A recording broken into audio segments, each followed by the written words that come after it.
Karimganj town ঈদগাহে ঈদ উল ফিতরের নামাজে জনসমুদ্র। জেলার ঐতিহ্যবাহী টাউন ঈদগাহে ঈদের নামাজ পরিচালনা করলেন মুফতি আব্দুল বাছিদ কাছিমি। মানুষের চরিত্রের উপর নির্ভর দেশের শাসন ব্যবস্থা। অত্যাচারিত শাসক মানুষের কুকর্মের ফলস্বরূপ। ইসলাম ও মহানবী শুধুমাত্র মুসলমানদের জন্য নয়, গোটা মানবজাতির কল্যাণ স্বরূপ, বললেন মুফতি আব্দুল বাছিদ। 20,000 ধর্মপ্রাণ মুসলমানদের উপস্থিতিতে সম্পন্ন করিমগঞ্জ টাউন ঈদগাহে ঈদের নামাজ। উৎসব মুখর পরিবেশে সম্পন্ন হল করিমগঞ্জ জেলার ঐতিহ্যবাহী টাউন ঈদগাহের পবিত্র ঈদ উল ফিতরের নামাজ। প্রায় 20,000 ধর্মপ্রাণ মুসলমানদের উপস্থিতিতে এবারের ঈদ উল ফিতরের নামাজ পরিচালনা করেন বদরপুর টাইটেল মাদ্রাসার অধ্যাপক তথা বিশিষ্ট ইসলামিক বক্তা মাওলানা মুফতি আব্দুল বাছিদ আল কাসিমি।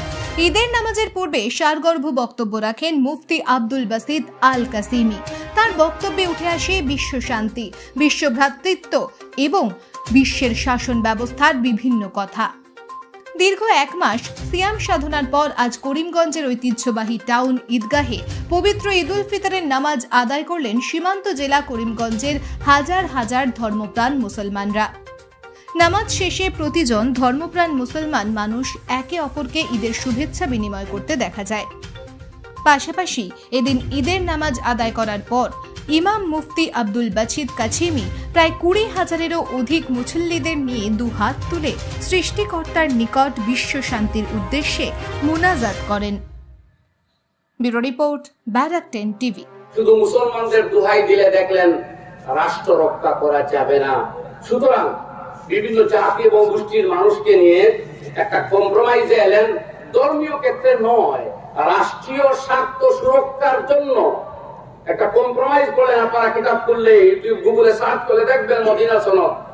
সেই মদিনা সনদে রাষ্ট্রকে রক্ষার জন্য আল্লাহ নবী আতাত করলেন ওই জাতীয় লোকের সাথে যারা নবীজির সাথে শত্রুতা করেছিল।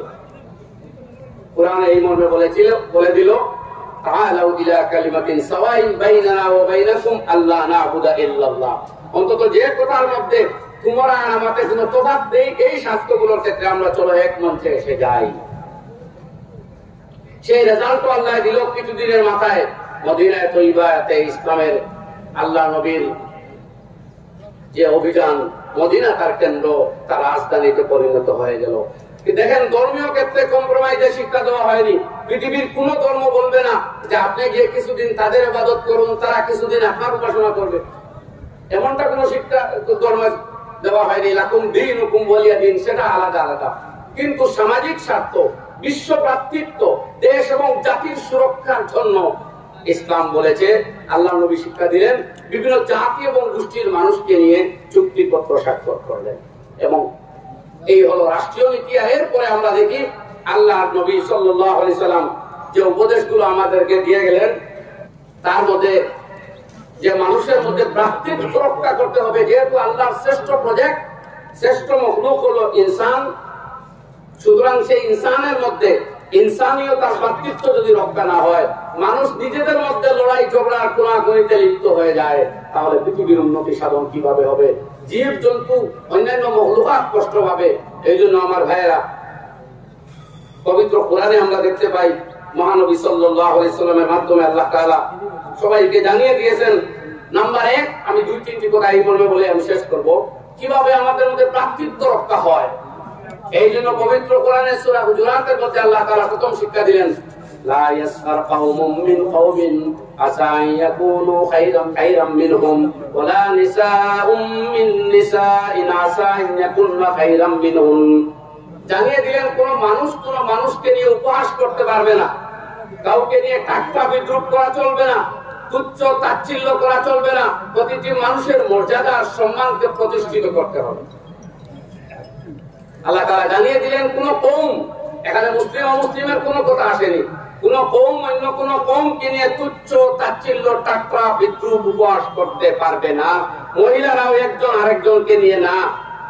এরপরে 2, আল্লাহ তাআলা জানিয়ে দিলেন, ওয়ালা তানাবাযু বিল আলকাব, কেউ কাউকে মন্দ কোনো ডাক দিয়ে ডাকবে না, মন্দ কোনো উপাধি দিয়ে ডাকবে না।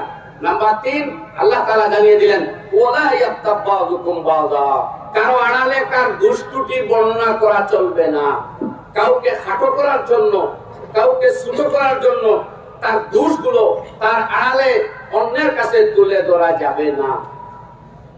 এটা হলো বিশ্ব ভ্রাতৃত্ব রক্ষার জন্য একটা মন্ত্রের মতো।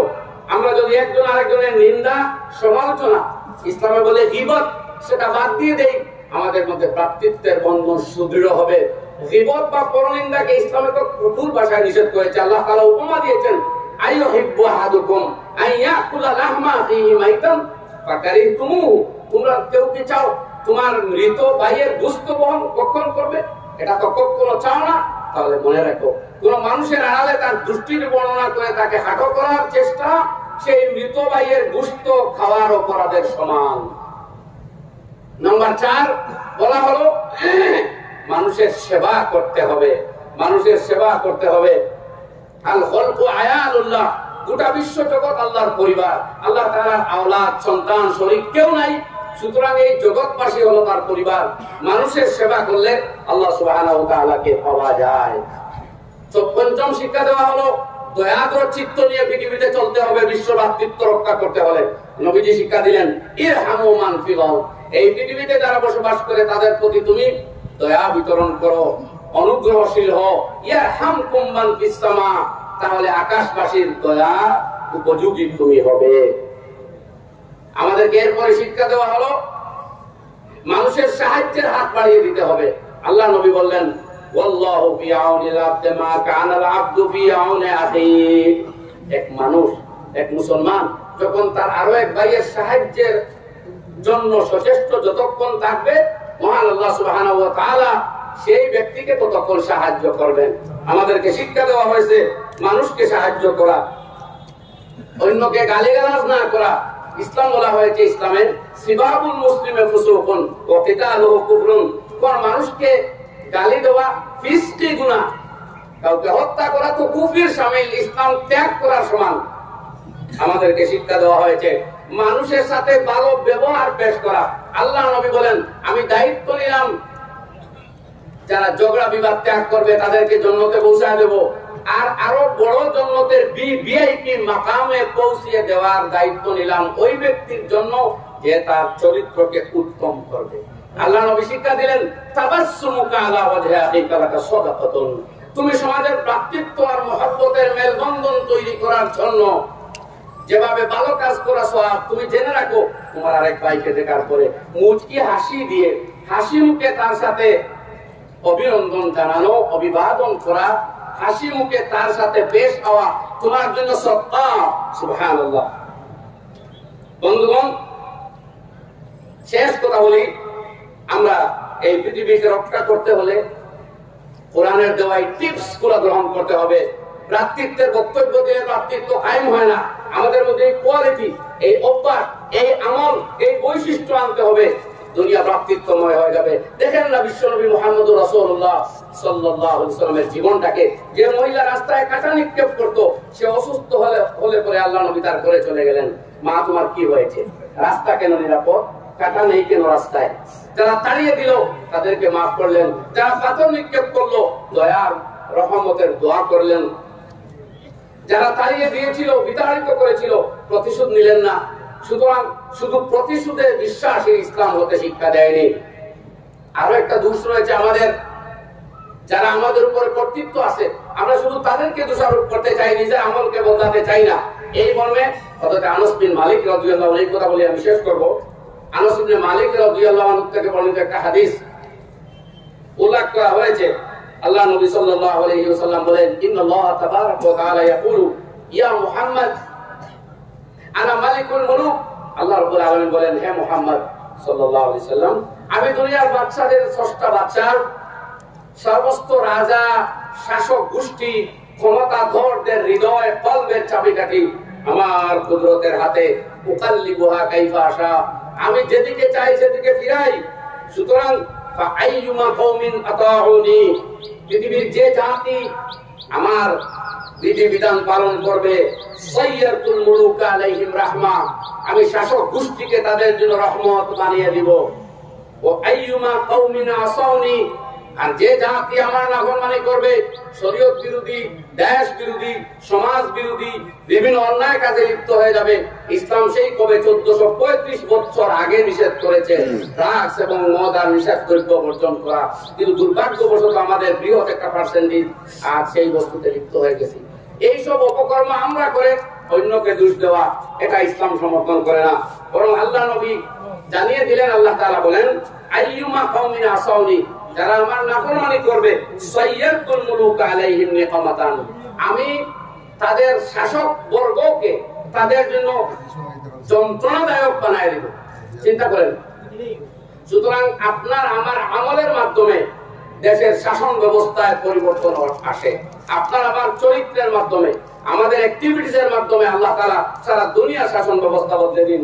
এই জন্য এই হাদিসে সনদ অপেক্ষাকৃত দুর্বল হলে এটা জাল হাদিস নয়। আল্লাহ নবী বলেন, ফালা তাশগাদু আনফুসাকুম, তোমরা ব্যস্ত হইও না বিদুআ আলাল মুলুক, শাসক গোষ্ঠীর বিপক্ষে অভিশাপ আর বদদুয়া দিতে লেগে যেও না, বরং আত-তাদাররুআ ওয়া দুআ ইলাইয়া, আমার প্রতি আসো, আমার ইবাদত বন্দেগী আর হুকুমগুলো মানতে আরম্ভ করো। এই সব পরিবর্তন করে দিতে পারি আমি আল্লাহ, সুবহানাল্লাহ। সুতরাং বন্ধুগণ, আজকের এই বিশাল জনগোষ্ঠী, আজ আমরা অবশ্যই একটা মুক্ত হৃদয় নিয়ে এসেছি, বলেন সবাই আলহামদুলিল্লাহ। আর এইভাবে একদিন জমায়েত হবো হাসরের ময়দানে, সেই দিন কিন্তু হবে হিসাব নিকাশের দিন। জীবনের তারুণ্য, যৌবন, চিত্ত চাঞ্চল্যকর মুহূর্তগুলো কখন কে কি করেছিলাম জবাব দিতে হবে ভাই। জীবন এমনিতে দেওয়া হয়নি, জবাব দিতে হবে। আসুন আমরা অঙ্গীকার করি আগামী জিন্দেগিটাকে আল্লাহ সুবহানাহু ওয়া তাআলার হুকুম পালন করে তার বিধান মতো চলে সার্থক জীবন আর জন্মের অধিকারী হয়ে মুমিনে কামিল হয়ে দুনিয়া থেকে যেতে পারি। আল্লাহ সুবহানাহু ওয়া তাআলা আমাদের সবাইকে তৌফিক দান করুন, আমিন। ওয়া আখিরু দাওয়ানা আলহামদুলিল্লাহি রাব্বিল আলামিন।